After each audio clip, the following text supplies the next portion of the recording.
നമസ്കാരം.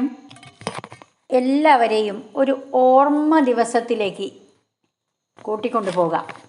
മനസ്സിനെ നമ്മുടെ കർക്കിടക മാസത്തിൻ്റെ ആ പ്രസക്തിയിലേക്ക്.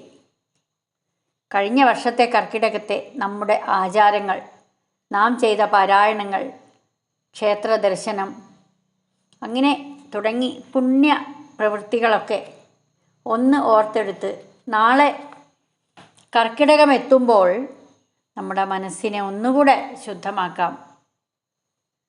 സന്തുലിതമായ ഈ അവസ്ഥയിൽ മനസ്സിനെ പാകപ്പെടുത്തി നമ്മൾ പാരായണത്തിനൊരുങ്ങാം. രാമായണത്തെക്കുറിച്ചുള്ള ഏത് പ്രതിപാദനവും വാൽമീകി സ്മരണയോടുകൂടി, വാൽമീകിയെ സ്മരിക്കുന്നതിലൂടെ ഓർക്കുവാനാണ് നാം ഇഷ്ടപ്പെടുക. അതാണ് ഉചിതവും. രാമായണം ഒരു ഇതിഹാസം മാത്രമല്ല, ഭാരതത്തിലെ ആദി കാവ്യമാണ് രാമായണം. എന്നാൽ അത് രചിച്ചതാകട്ടെ ആദി കവിയായ വാൽമീകിയും. പിന്നെ രാമായണത്തിലെ ഒരു കഥാപാത്രമായിട്ടും വാൽമീകി അറിയപ്പെടുന്നുണ്ട്. ഇതിഹാസമെന്നും ആദികാവ്യമെന്നുമൊക്കെ വിശേഷിപ്പിക്കപ്പെടുന്നത് തന്നെയാണ് രാമായണം. അതിൻ്റെ പ്രാധാന്യം മുഴുവൻ ഈ ഒന്നിലൊതുങ്ങി നിൽക്കുന്നതല്ല. ധാരാളം പ്രാധാന്യങ്ങളോടെ നിലനിൽക്കുന്ന ഒരു കുടുംബ സ്നേഹികൾക്ക് കുടുംബപരമായി ആചരിക്കേണ്ടുന്ന കാര്യങ്ങളുടെ ആ സവിശേഷതയൊക്കെ ഉൾക്കൊള്ളുന്ന ഒരു ഉത്തമ ഗ്രന്ഥം തന്നെയാണ് രാമായണം. അധ്യാത്മരാമായണം, വാൽമീകി രാമായണം, തുഞ്ചത്ത് എഴുത്തച്ഛൻ്റെ രാമായണം, ഇങ്ങനെയൊക്കെ പല പല വിധത്തിലുള്ള രാമായണങ്ങൾ നിലവിലുണ്ട്. എന്നാൽ അധ്യാത്മരാമായണം ആണ് സാധാരണ മുത്തശ്ശിമാരിലൂടെയും മുതിർന്നവരിലൂടെയുമൊക്കെ നാം പാരായണം ചെയ്ത് കേട്ടും വായിച്ചും സ്വയം വായിച്ചും വിലയിരുത്തിയും ഒക്കെ അറിഞ്ഞിട്ടുള്ളത്. കൂജന്തം രാമ രാമേതി മധുരം മധുരാക്ഷരം ആരുഹ്യ കവിതാശാഖാം വന്ദേ വാൽമീകി കോകിലം.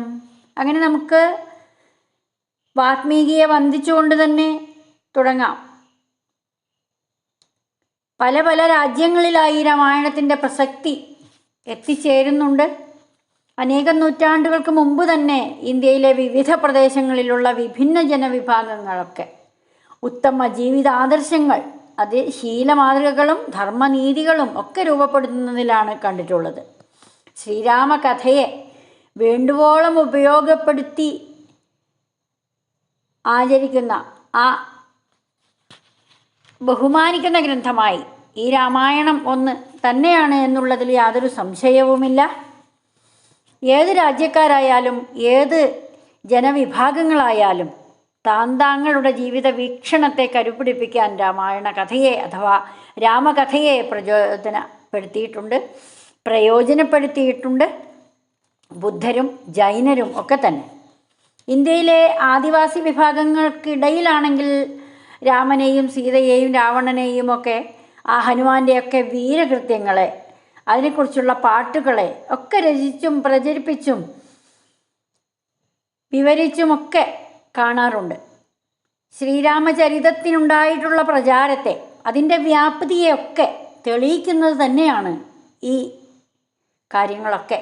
ഈ പറഞ്ഞ ചെയ്തികളും ഈ ആചാരങ്ങളും ഈ അനുഷ്ഠാനങ്ങളും ഈ പാരായണ സമ്പ്രദായങ്ങളും രാമായണത്തെ പൂജിക്കുന്ന ആ കേരളീയരുടെ, ഭാരതീയരുടെ ഒക്കെ നിലപാട്. സംസ്കൃതത്തിൽ വാൽമീകി രാമായണത്തിന് ശേഷം ധാരാളം രാമായണ കാവ്യങ്ങൾ രൂപം കൊണ്ടിട്ടുണ്ട് എന്ന് പറയുന്നുണ്ട്. വാസിഷ്ഠരാമായണം, അദ്ഭുതരാമായണം, ആനന്ദരാമായണം എന്നൊക്കെ കേൾക്കാം. അഗ്നിവേശ്യ രാമായണം, ആഞ്ജനേയ രാമായണം, പിന്നീടാണ് അധ്യാത്മരാമായണം. എന്നാൽ ഇവയ്ക്കെല്ലാം അടിസ്ഥാനമായ ആ കാരണഭൂതമായ ആ കൃതി വാൽമീകി രാമായണമാണ് എന്നുള്ളതിൽ സംശയമില്ല. വാൽമീകി രാമായണം കഴിഞ്ഞാൽ പിന്നെ അധ്യാത്മരാമായണം. ഇത് രചിച്ചത്, അതിൻ്റെ രചനാകാലത്ത് ഉണ്ടായിട്ടുള്ള ആ തെളിവുകളൊക്കെ വളരെ വർണ്ണനീയമാണ്. രാമഭക്തി ഇവിടെ പ്രതിഫലിച്ച് കാണുന്നുമുണ്ട്. പുഷ്ടി പ്രാപിച്ച ഈ കഥയെ 14-ാം നൂറ്റാണ്ടിന് ശേഷം അധ്യാത്മ രാമായണത്തെ പ്രചരിപ്പിച്ചത്, അതുണ്ടായത് ആ സമയങ്ങളിലാണ് എന്നും പണ്ഡിതന്മാർ അഭിപ്രായപ്പെടുന്നുണ്ട്. വേദവ്യാഖ്യാന രൂപങ്ങളായ പല കഥകൾ പണ്ട് തന്നെ പ്രചരിച്ചിരുന്ന ആ വേദവേദ്യങ്ങളായ വളരെ ഗുണങ്ങളുള്ള, ഉത്തമ ആദർശങ്ങൾ വെച്ചു പുലർത്തിയ ഗുണങ്ങളുള്ള കാര്യങ്ങൾ ഒരു മനുഷ്യനിലൂടെയാണ് ഇത് ഉദാഹരിച്ച് കാണിക്കുന്നത്. ആദ്യത്തെ ശ്രമം വാൽമീകി രാമായണത്തിലാണ് നമുക്ക് കാണാൻ കഴിയുക. എന്നാൽ ഈശ്വരാവതാരം എന്ന ആ സൂചന പല സ്ഥലത്തായി നിലനിൽക്കുന്നുണ്ടെങ്കിലും അങ്ങിങ്ങ് ആ ശ്രീരാമനെ ആദർശശാലിയായ ഒരു മനുഷ്യനാക്കി ചിത്രീകരിച്ചു. വാൽമീകി അങ്ങനെയാണ് ചെയ്തത്. എന്നാൽ ഈശ്വരനെ മനുഷ്യനായി അവതരിപ്പിച്ചു. പിന്നീട് ആ മനുഷ്യനെ ഈശ്വരനായി ഉയർത്തിക്കാട്ടി അധ്യാത്മരാമായണത്തിൽ കവി. ഒരു കാവ്യം എന്ന നിലയ്ക്ക് നോക്കുകയാണെങ്കിൽ വാൽമീകി രാമായണത്തിൻ്റെ അടുത്ത് നിൽക്കാനുള്ള അർഹത അധ്യാത്മരാമായണത്തിനുണ്ടോ എന്ന് ഒന്ന് ചിന്തിക്കേണ്ടിയിരിക്കുന്നു. പാത്രഘടന, ഇതിവൃത്തങ്ങളായാലും ആ വർണ്ണനാഘടന, ഭാവ ആവിഷ്കാരങ്ങൾ, പാത്രസമ്പുഷ്ടി, ഓരോരുത്തരുടെയും ആ ചേഷ്ടകൾ, അതിൻ്റെ കാവ്യാത്മക രീതി, ഇതൊക്കെ എല്ലാം കൊണ്ടും ഉത്തമ സ്ഥാനത്ത് നിൽക്കുന്നു എന്നതിനെ നമുക്ക് ഇവിടെ വർണ്ണിച്ചു കാണാം. ചമ്പു പ്രബന്ധങ്ങൾ, ഗീതങ്ങൾ, ഗാനങ്ങൾ, ഖണ്ഡകാവ്യങ്ങൾ, നാടകങ്ങൾ, പിന്നീട് മഹാകാവ്യങ്ങൾ വന്നു. ഇതൊക്കെ പടർന്ന് പന്തലിച്ച് രാമകഥകളുമായിട്ട് ബന്ധപ്പെട്ട്, രാമകഥാ ആഖ്യാനങ്ങളായ കൃതികളുമായിട്ട് തന്നെ ബന്ധപ്പെട്ട് നിൽക്കുന്നത് കാണാവുന്നതാണ്.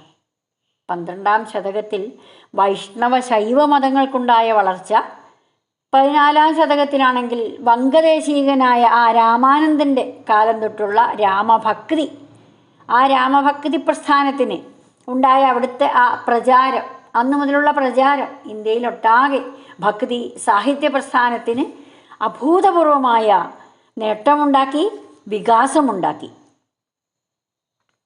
അങ്ങനെ തമിഴിൽ രാമായണം നിർമ്മിച്ചു, പല പല ഭാഷകളിലും.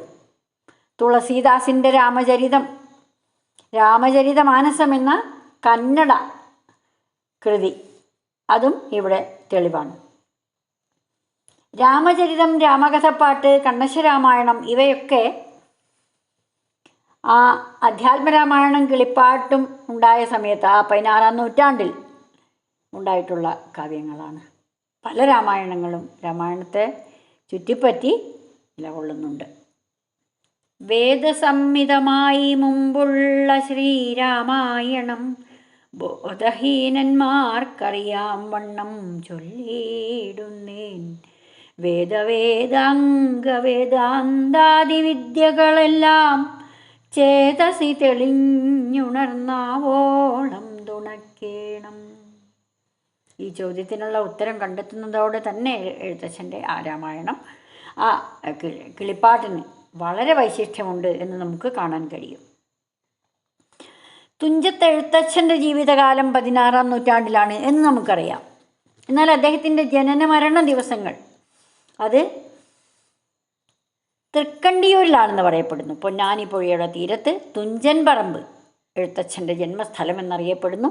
അദ്ദേഹത്തിൻ്റെ മാതാപിതാക്കളെ ഒന്നും വലിയ അറിവിൽ ഉള്ളതായിട്ട് കാണുന്നില്ല. എന്തായാലും ഹരിനാമകീർത്തനത്തിലും ആ കിളിപ്പാട്ടിലുമൊക്കെ ഈ കവിയെ സ്മരിച്ച് കാണുന്നുണ്ട്. എഴുത്തച്ഛൻ്റെ കൃതികളെ സംബന്ധിച്ചും ഓർമ്മ പുതുക്കുന്നതായിട്ടുള്ള വരികൾ ഈ കാവ്യങ്ങളിലൊക്കെ കാണാം. മറ്റൊരു ഘടകം എഴുത്തച്ഛൻ സ്വീകരിച്ച ഭാഷാ ശൈലിയാണ് ഈ രാമായണത്തിൻ്റെ പ്രസക്തിക്കുള്ള കാരണം. എഴുത്തച്ഛൻ്റെ കൃതികളിലൂടെയാണ് നിലവാരമുള്ള ഒരു ശൈലി മലയാള ഭാഷയ്ക്ക് ഉണ്ടായത് എന്ന് നമുക്ക് ഓർമ്മിക്കാൻ കഴിയും. 4 നൂറ്റാണ്ടുകളോളമാണ് ആ ശൈലി നിലനിന്നത്. വലിയ മാറ്റമൊന്നുമില്ലാതെ അതേ നിലയിൽ തുടർന്നു പോന്നു. ലാളിത്യം, മാധുര്യം, ഓജസ്, ഭാവാനുഗുണം, പ്രസാദമധുരമായ ആവിഷ്കാരം, ഇതൊക്കെ അതത് സന്ദർഭങ്ങളിൽ വേണ്ട രീതിയിൽ അവിടെ പ്രയോജനപ്പെടുത്തിയിട്ടുണ്ട്. എന്നാൽ ആദർശവാനായ ഒരു ഉത്തമ മനുഷ്യനെ വാൽമീകി രാമായണത്തിലെ രാമനായി കരുതുന്നു. വിവിധ കഥാപാത്രങ്ങളിലൂടെ മനുഷ്യനും ഈശ്വരനും തമ്മിലുള്ള ബന്ധത്തെ പല രൂപത്തിൽ ചിത്രീകരിച്ചുമിരിക്കുന്നു. ഇത്തരത്തിലുള്ള ഒരു ആധ്യാത്മിക ഗ്രന്ഥത്തെ അധ്യാത്മരാമായണമായി നമുക്ക് സ്മരിക്കാനും കയ്യിലെടുത്ത് വായിക്കാനും പദാനുപദം തർജ്ജമ ചെയ്യുവാനും സ്മരിക്കുവാനും പൂജിക്കുവാനും വായിക്കുവാനും പാരായണം ചെയ്യുവാനും ഓർമ്മിക്കുവാനും അതിലൂടെയൊക്കെ ഉപരിയായി നമ്മുടെ ജീവിതത്തിലേക്ക് കൊണ്ടുവരുവാനും അത് പ്രാവർത്തികമാക്കി ആ ഓരോരോ കഥാപാത്രങ്ങളും ഉൾക്കൊള്ളുന്ന തരത്തിലുള്ള അവരുടെ ഭാവചേഷ്ടകളാകട്ടെ, അവരുടെ ജീവിതചര്യകളാകട്ടെ, അവരുടെ ത്യാഗമനോഭവങ്ങൾ ആകട്ടെ, എല്ലാ സദ്ഗുണങ്ങൾ മുഴുവൻ പകർത്തുക, അവരുടെ ആ ത്യാഗ മനോഭാവത്തെ അറിയുക ഒക്കെ കഴിയാൻ സാധിക്കുന്നത് തന്നെ വളരെ വിലപ്പെട്ട ഒരു കാര്യമാണ്. കാവ്യം സുഗേയം കഥരാഘവീയം കർത്താവു തുഞ്ചത്തുളവായ ദിവ്യൻ ചൊല്ലുന്നതോ ഭക്തിമയസ്വരത്തിൽ ആനന്ദലബ്ധിക്കിനി എന്തു വേണ്ടു. നന്ദി, നമസ്കാരം.